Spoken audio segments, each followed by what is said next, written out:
Welcome back, everyone, to a new episode of The Next Question. Today I'm excited to tackle this industry transformation in AI age topic away from what's perhaps the natural go-to, certainly for me, having spent most of my career focused on that world, being the corporate space. And the reality is AI-driven change is everywhere, and the higher education realm is no different. But I think higher education perhaps bears a different level of leadership responsibility, because as higher ed institutions actually lay the foundations of not only knowledge, but also the thinking and workflows and readiness for tomorrow's workforce, and indeed actually through the continuing education premise of today's workforce. So as we see the foundations of collaboration and therefore collaboration tech shifting, then that partnership, I think, between corporate and higher ed is hopefully only converging for many reasons. So to tackle the depth and breadth of this topic, I'm excited to welcome two guests today. The first, Executive Director of Digital Spaces at UCLA and founder of HETMA, Joe Wei. And when I asked Joe who one of the leading voices of AI innovation across the HETMA community was, he was quick to suggest Andy Vogel, instructional design specialist, and now also faculty lecturer, I think, at Ohio State. So perhaps let me hand the floor to both of you, Joe, perhaps to start, and just give a little bit of background, perhaps to those that aren't so familiar with the HETMA world and so on, some of your background, and then Andy, you can follow. Byron, thanks so much for having me on. I'm looking so forward to this conversation because it is an important one. And I think you kind of nailed a couple of things, and, that convergence between corporate and higher ed. And what we're seeing, especially in the age of AI, is that, higher ed's identity is being research, right? It's being that step forward and not afraid to kind of push the lines. And I think that's where HETMA, we have, I would say, both a responsibility and well-positioned to kind of be in the forefront there. So now to actually answer your question, HETMA is the Higher Education Technology Managers Alliance. That is the mouthful, so HETMA usually goes a little bit smoother. And we are an advocacy organization of over 6,000 members globally, where we like to say we're the official advocacy organization for the higher ed vertical within the greater AV industry. And what that means is we really like to amplify our voice through training, through community, and through events throughout the world. And so really we've started as kind of that ability to work as a channel partner across the industry. Really excited about this opportunity here today, because we know that AI is going to really transform everything that we're doing. So that's why, as you said, when you brought it up to me, who needs to be on this call? And Andy from the Ohio State University is definitely one. So Andy, I'll turn it over to you. Yeah, I appreciate the introduction so much. It's awesome to just hear about all the cool things HETMA is doing, and how we're a community that's able to talk about these things, and not just the instructional design sphere, but also the AV sphere, the many different admin spheres in higher ed, and just kind of what not only tool you're using, but what processes you're using, and how we're working with our faculty from a security standpoint to a pedagogical standpoint. So there's so many things, and just trying to narrow it down is going to probably be the biggest challenge for me in just this talk. But in just general, I think at any university, it's like AI is such a big blanket term. What does that mean for us, and how do we use it in a way that is ethical and beneficial for our students?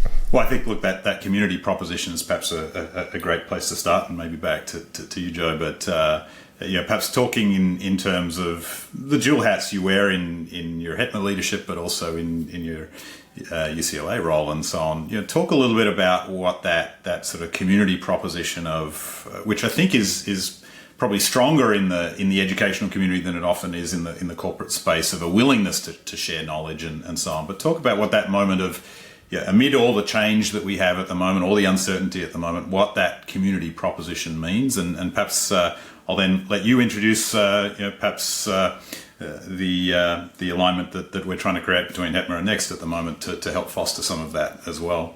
Yeah, absolutely. And I think you really hit it. Is when I look at this from my role at UCLA, I sit at the executive level of our IT in our IT department. And we actually have just brought on a chief data and AI officer, probably the very first in all of higher ed, to have somebody sit at that role and at the executive role to say, hey, how are we going to do this? And as Andy pointed out, how are we going to do this responsibly?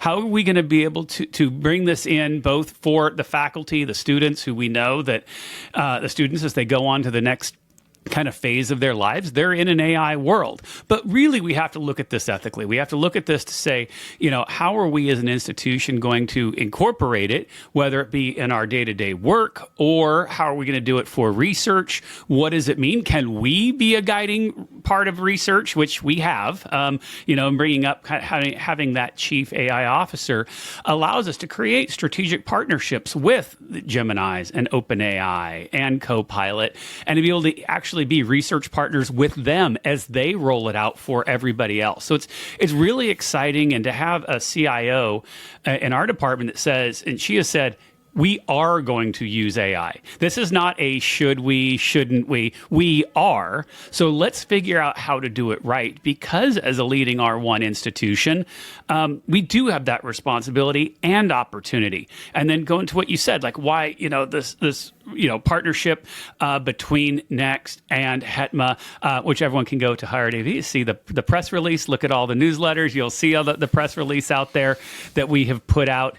And I think it really comes at a great time, because what you're doing with your organization is saying, how are we going to do this in the corporate world? How are we going to capture this so that we're not left behind? And I will say one thing that the AV industry does really well, and that's leave itself behind as the world it moves on. We're really good at kicking and screaming. And so what your organization is doing is saying, no, we're in this new transformation. We're not going to let that happen. And so our ability as an organization in higher ed, and knowing, look, we're multi-billion dollar, part of the AV industry, perfect segmentation, because we're ones who can move it forward. And then as well, allowing that to kind of come together with you all is the perfect, and being able to work together, and we'll spare it, but there's going to be some great education partnerships, there's going to be some event partnership, there's going to be a lot of things that we're going to do together to really blend that. So we have to keep the teaser. So I got to keep the teaser there. Great sell job on NEXXT as much as HETMA, so thank you for that. But so Andy, let's flip to you for a second. So both Ohio State, UCLA, both R1 schools, and therefore at the top tier, not only of having to attract students, but also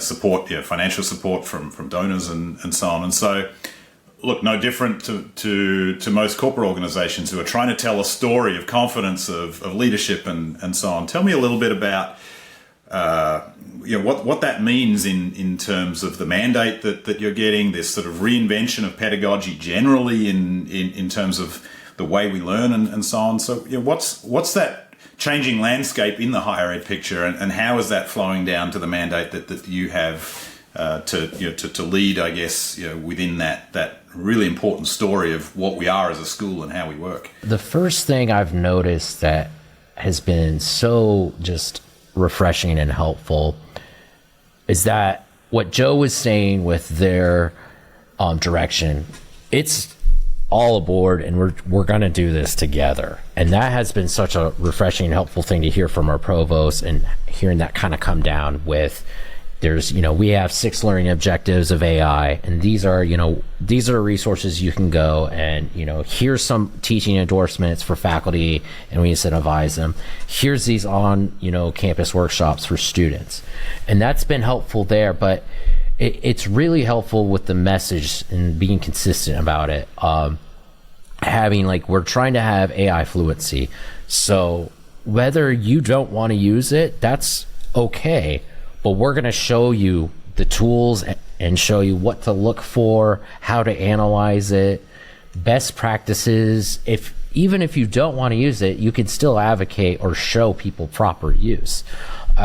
Perfect example is just teaching folks about their data. We're already doing that with our, cybersecurity days.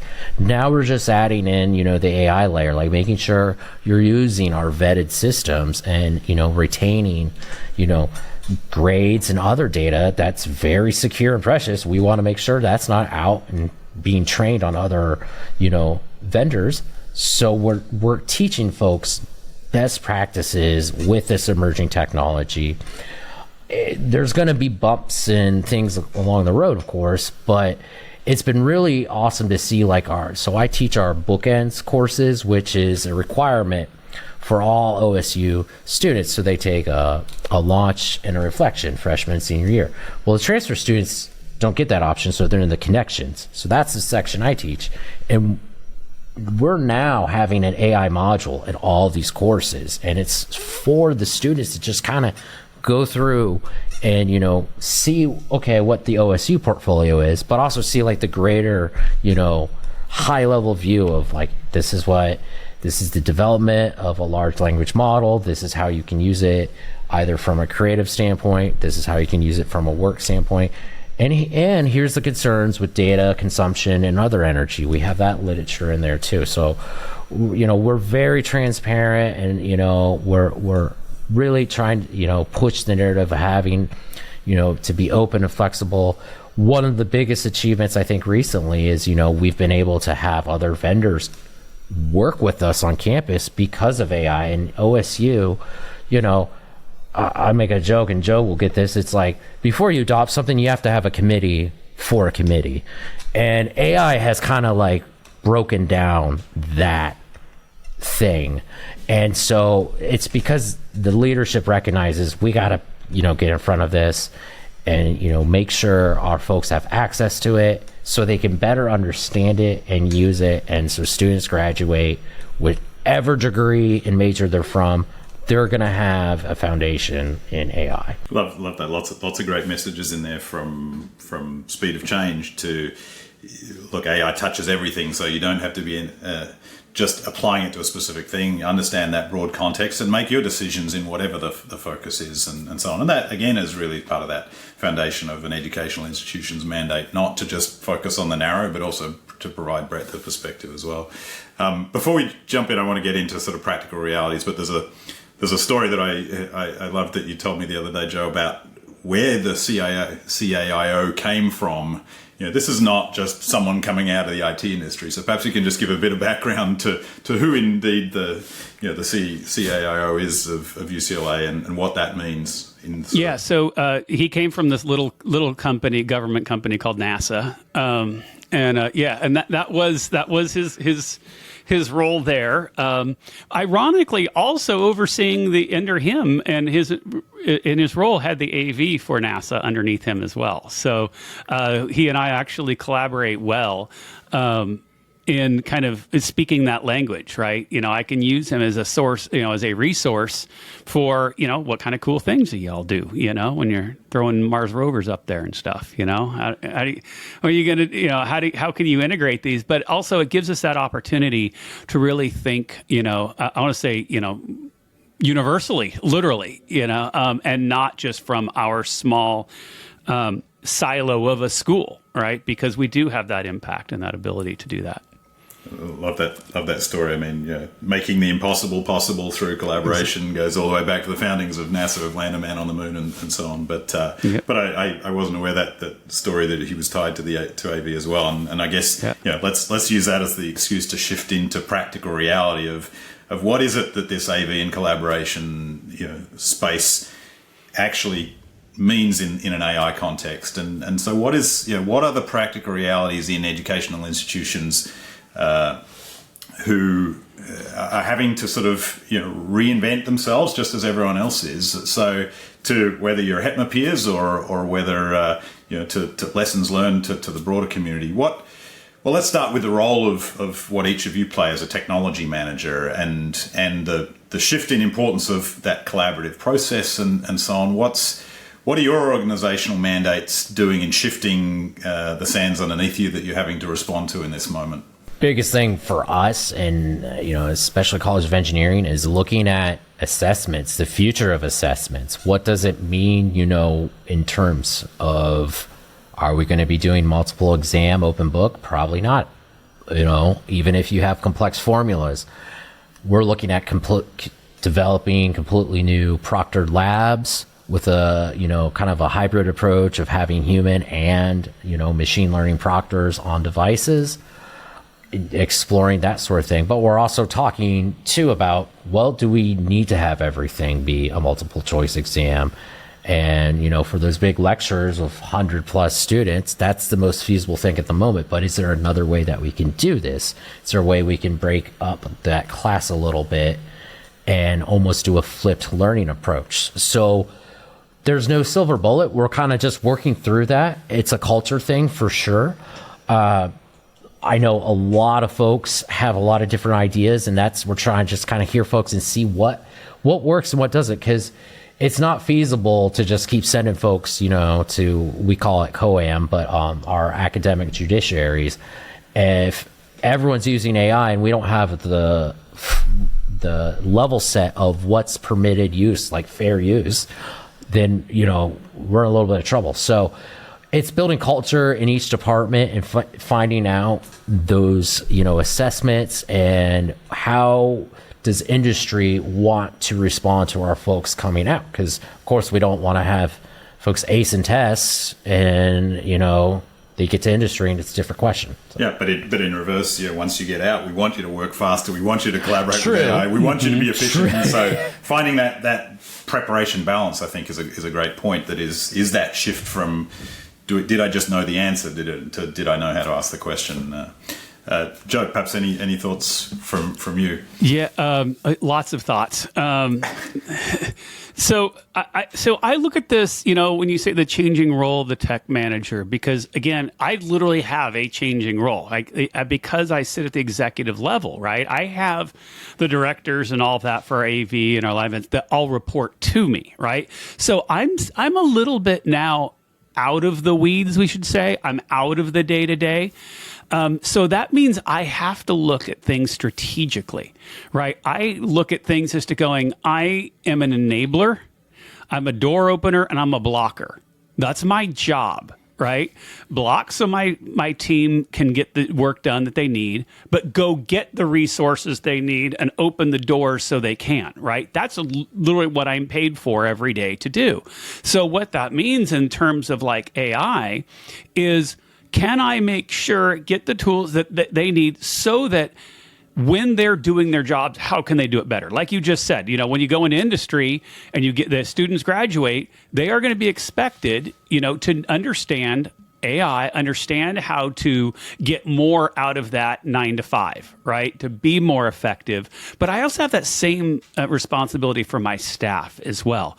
And I know we'll get to it and get to some of these practical things, or I'll just jump to it right now, is that I think about like programming. I hate to say this to our AV industry, but programmers, the ones that used to be the highest dollar amount on my bill of materials, one thing that AI does better than anything else is translate, right? And it can translate English, which is currently now the number one programming language there is, English, into restaurant control, into C#, into whatever, into Dante, into whatever in its native language. And that's one of the amazing things that we can start to leverage. So if I give those abilities to my staff, look how much more they can get out of just that one day, and then bring that to the students as well, so that we can bring a better product, right? And in the end, that's our job working in an institution, is to bring a better product to our students, right? So that they can be effective. Couldn't agree more. And in fact, I wrote a piece the other day on what MCP is going to do, the MCP protocol is going to do to shift that, as we're not sending API strings, we're just sending context, and how that opens up the door. Andy, what's the perhaps from a closer to the systems in the room itself, what's changing for you? What's the strategic shift, and admittedly in a situation where we don't know all the answers of what a couple of years away could look like. So it's not just about sort of what I put in today. It's about how am I agile for the future as well. Right. Yeah. And it's definitely a challenge. We were just talking to some vendors the other day about looking at like AI notebooks and okay, the TOPS level, looking at NPUs versus GPUs. And, we're still kind of like, well, what's going to be our refresh rate? Is it 2 years, 4 years? Historically, it's been a lot longer than both of those numbers. And it is still hard to say because we're looking for those use cases. It's obviously cheaper to run things locally than using cloud. But I think we have to figure out, again, what our culture and threshold is. Obviously, College of Engineering is going to have a different use case than like arts and sciences. But, that is, where do we kind of see what the machine of tomorrow looks like? Because the other argument we're hearing is, well, students are bringing their own device anyway. So what does a computer lab in higher ed look like? Is it just a docking station for those bring your own devices? So we're having a couple of talks here. We're having the Proctor lab where that's our own stuff, our own, put deep sleep or whatever you want on it, or deep freeze. And then a bunch of nice docking stations for students to just, plug and play. We're finding the balance. We're trying to create the culture. One use case today, I had a faculty call me up and he was like, we need to get an abstract out for this paper like tomorrow. Can you just use Copilot to scan down my things and make a nice abstract that's helpful and strong? So it's kind of like getting people comfortable with that. It's still his own data. It's his own work. It wasn't going to the web. It's all local. So I think it's just like having those everyday practices and practical things and putting that into use case and getting everyone to see it.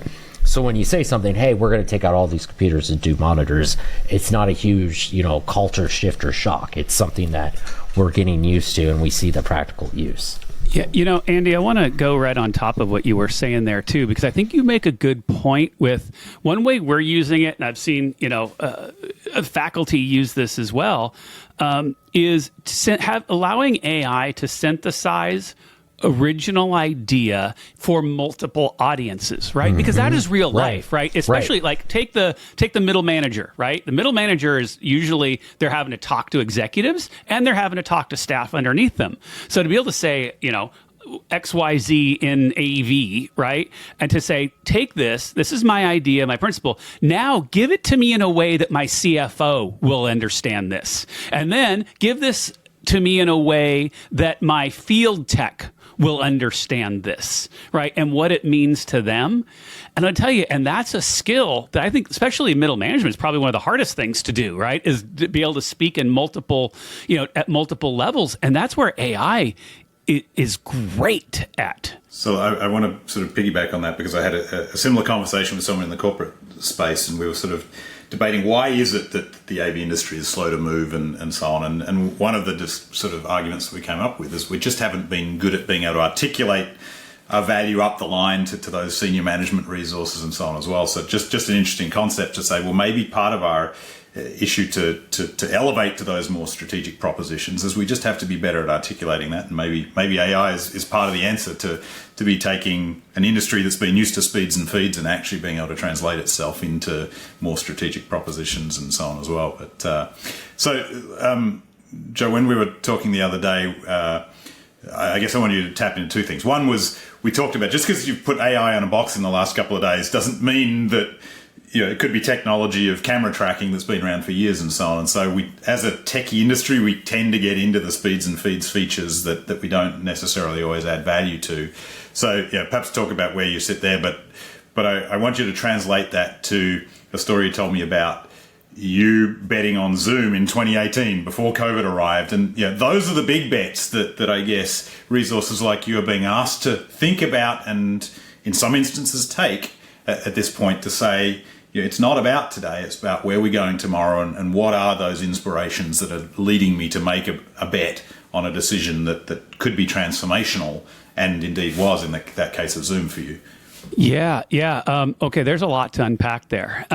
First, obviously, when I was at my former institution over at USC, I was hired there to kind of look at go through our digital transformation, right, and look at how we can get rid of some technical debt and bring our campus into the future. And that was where I saw a move of AV and UC, right? I guess some people are still arguing AV and IT, but we'll pretend that argument is done. And we saw UC coming in. That's where I said, you know what? What if we take every classroom and turn it into a Zoom room, right? And we can have hire faculty from Harvard and all this. And they don't have to move to LA. They can Zoom in. We can have researchers in the field and they can call in. Or if we have a lot of famous alumni, they can call in and guest lecture and all these things. And, turns out I didn't plan a global pandemic. That was the one feature I left off the list. But it turns out when COVID happened and our provost came to me and said, Joe, how are we going to do this? I'm like, we already solved it. Right. And all of a sudden, my peers, especially in higher ed, thought why are you doing this? You're wasting money. This is stupid. Like literally, everyone thought that was the stupidest thing ever pre-pandemic. And the next thing I know, I'm handing out all the line drawings free to will going, here, everyone, here's how you do it, because we took a gamble, and it was a gamble, right? It would have been nice features, but it would have, had the pandemic not happened, would have turned, I don't know. But I think parallel now is how we're looking at AI. Right, I think that is a very similar thing of who's going to take the risk to step forward and say, let's find out what it is. Are we going to nail it 100%? No, we are not. But someone has to step out and take the risk. And someone has to say, what is it good at? And can we design our systems around that? And I'm going to do, we're hot off the presses here. Okay, everyone, here, please go to NEXXT online community and HETMA's online community. We all use the same backbone too. So there you go. But we did a poll today on our community, and I put it out there and I said, how do you feel, knowing that I was coming on the show today? So I put this poll there, said, how do you feel about AI-driven automation in your designs and workflow? And it was a hot, cold. Where do you sit? Hot, cold. So far, a few of us are in the very hot, and that's probably Andy and I. And then there's some very cold, skeptical, not there. The average, the bell curve is right in the middle of people going, sure, but no. Yes, I like it in principle, but I'm not going to be the one that's going to be responsible or take the risk and have my job on the line if it doesn't happen. That's where we are. But what does that mirror? That mirrors the rest of the AV industry every time we moved into something else, right? Every time we put in as soon as the RJ45 come in the back of the first piece of gear, as soon as we started bringing USB-C. So as soon as we had a wireless sharing device, well, we have, cameras and UC in rooms, right? We're in this kind of bubble every single time there's a new thing, and who are going to be those early adopters. And that's where I think places like R1's, kind of going full circle as we were talking about, have both the responsibility and ability, right? I think the Ohio States and the UCLA's are ones where we can effectively do that.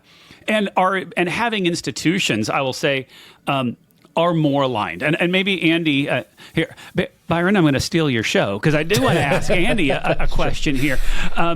Because, when think back, 5-10 years when new technologies came in, I think a lot of higher ed was very risk averse to the new technology. Like the thing still works, you can still get the signal up to the projector and that's all we care about.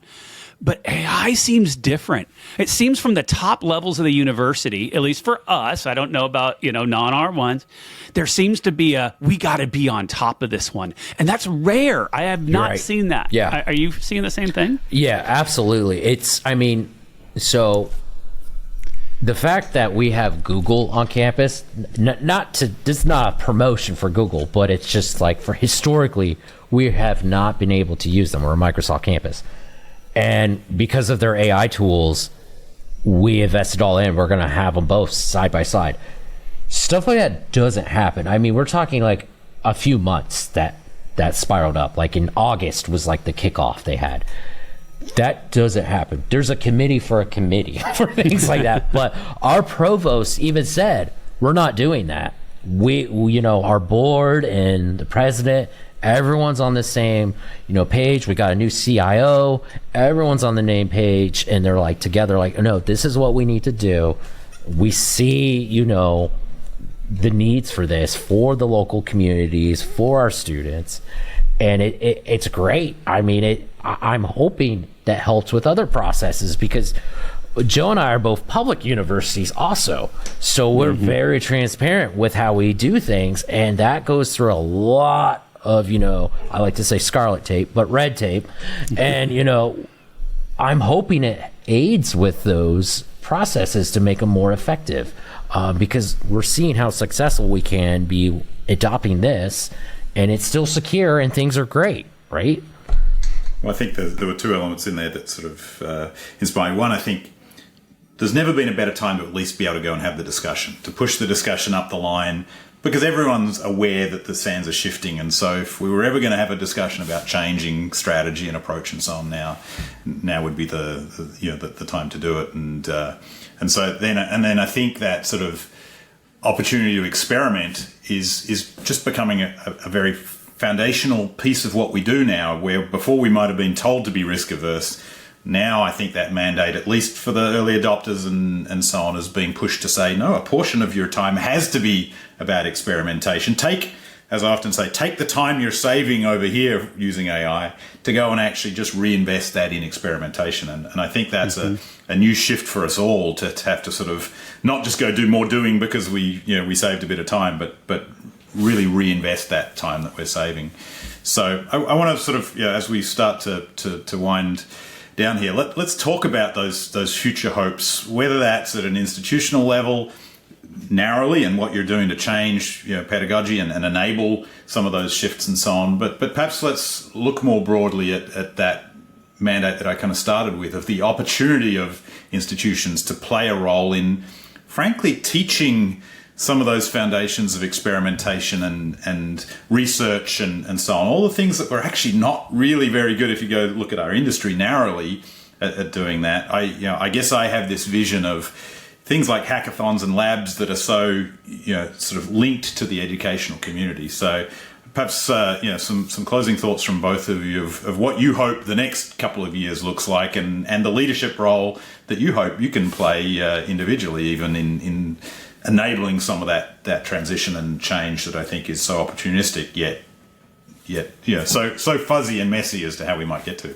I think that this is, especially for higher ed, and I'm going to speak for higher ed, hopefully the AV industry, but I think this is a huge opportunity for collaboration across industries. I think that when, as Andy was just saying, having Google, we are working directly with major names, and we're getting very high level collaboration and partnerships that you'll see it when it's a donor or something like that, but we're seeing it in real life application, right? I'm even seeing it with AV manufacturers who, one of our things when we did our RFP was, look, you're not going to be selected for our classroom, upgrade if you don't have an AI component.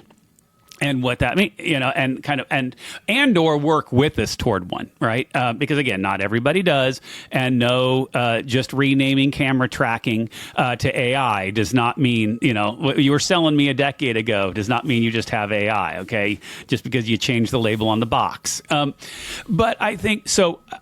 I think that's really where we have a huge opportunity. And I would love to see, too, one of the things we're doing in my solutions department, we have student workers who are studying AI and studying, computer science, and they're doing these things. And we're saying, hey, take the stuff you're doing in class and go look at our classroom coding. Go look at some of our devices. Can you hack into them and start to leverage things? Like I said, can you talk direct to this device and maybe not just give me whatever it spits into, Fusion or GVE or whatever, but can we truly control it at its core level, right?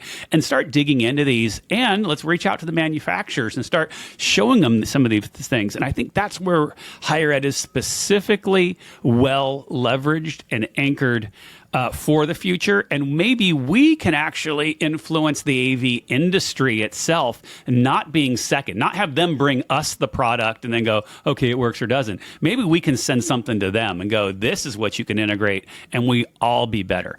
I don't know. That's a hope. Let's see if it happens. But I think that we're well positioned for it. I love that idea because that kind of goes into the hackathons, right? Like if we could have our students develop things and take it to the integrators, especially too, with how accessible AI is making it, you don't have to just be an engineer or STEM person to use AI. And that's what's great is like, the Ohio Hackathons at the end of this month, and we're going to have hundreds of kids doing a 24-hour hackathon, and they have an AI component. And it's open to everyone. And that's the best part, is because you're getting people from all different majors and different skill levels together to build stuff. And I think that sort of collaboration and that's where you're literally using it as a tool, as the purpose for it. And, it's still their creative ideas of coming up with things and having it chunk out time and just make a great product and just have a good college experience while you're doing it. Well, look, I think as we put the NEXXT and HETMA hats on, that's a challenge, I think, Joe, that we'll take on in trying to figure out how to create some of those environments. So whether through the HETMA community or through the NEXXT community, if you've got ideas, whether they're in the corporate world, in the vendor world, in the educational institution world, that's what these community premises are all about. We've never been in a better moment of open source learning and innovation and so on, and I hope we can help progress that, and in doing so progress the industry on all fronts and so on. So Joe, why don't you wrap with a bit of information of not only where to reach you if people want to, but the HETMA environment and so on, and then Andy, I'll ask you the same, and you're both pretty prolific in sharing things on LinkedIn and so on as well. So that's part of the learning, the unstructured learning journey that we're all going through right now. So, Joe? Yeah, thank you so much for having me. You can find me at Josiah Way on all of the socials. So whichever is your favorite, you can find me there. I'm most on X, formerly known as Twitter, and LinkedIn. So you can definitely find me there. And as well, I definitely encourage you to go to hetma.org to learn more about HETMA, or community.hetma.org if you want to get involved in our online community. That's where all the action happens. Definitely encourage you to do that and learn more. And I have no idea why Mitch is going to have to cut this off because my phone, I did not go and turn off my phone. So now I'm allowing Mitch to have to edit. So there you go, the man behind the scenes, Mitch, the producer. But no. Or we just leave it in because everyone's. You know what? It was why a nice not? play out song, leave it in, But I do encourage you, go community.hetma.org where all the action happens. Get involved. We have 22 different initiatives, depending if you like checking out gear, if you like just the community aspect, you love events. We do road shows all over the country. So that was it. That's my HETMA commercial. And we're free for higher ed members. How about that one? That's the most important Always part. Free. Yeah. I'm on socials, LinkedIn, Andy Vogel, and you can find me there. But you could also find me working with the HETMA account. So if you want to reach out to me, I'm the communications chair, so communications@hetma.org. I would, love to talk to you. You can also check out my blog on higheredmedia.com. So all great spots, and I would love to continue these conversations, share resources, share lessons learned. So thanks. Very good. Well, hopefully this has been a bit of a catalyst. I think that's part of it at the moment, just creating these catalytic moments to get people talking and exploring and challenging ideas and so on. So thank you to you both. Look forward to perhaps even having you on again in the future as we travel this journey of trying to figure out how we support each other at an organizational level to progress. But great conversation today. Hopefully gave some good practical, as much as sort of 30,000 foot perspective to many out there as to what the future holds here in this exciting and as my friend Julian Phillips would say, this privileged moment that we all have if we like experimenting and leading and challenging the future. It's a pretty unique moment. So thanks again, guys. That's all we have today on the next question. We'll see you on the next episode. The network for the AV industry. What are you listening to? This This is AV. This is AVNation. This is AVNation.